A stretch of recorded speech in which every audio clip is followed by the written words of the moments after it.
How to verify a WeChat account.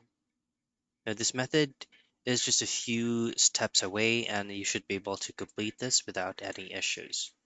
Now, to verify your WeChat account, you should be able to need to use your mobile number verification code, linked email, or having a two frequent contacts send you a verification code, most likely the link email address that you use, and as well as your mobile number.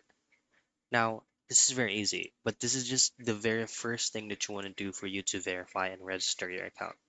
Once you successfully hit on logged in, you will now then be redirected into your WeChat dashboard.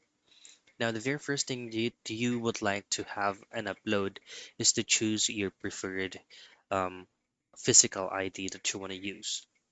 Choose on ID number and then as well as your mobile number again and upload the photo of the ID that you've used. Now, whether if you're going to be using it for payment card or for transferring money over, even if you check your balance, you need to still provide a security verification method. So on that page, you should see via payment card, via QR scan by another user, or verify and activate weeks and pay. So that's the most convenient way or doing it. Choose on verify and activate weeks and pay. On the next page, you will be asked to input your bank card details. Input your card number and choose the specific card type that you prefer to use. And then next on that is your card information, such as the valid date or the expiration date of the card, and then the CVV code of the card that you use. Next is to input your payment password, confirm it, and you're done.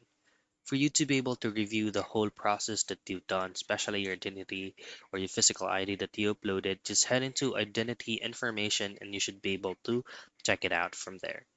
And that's how you verify your account on WeChat.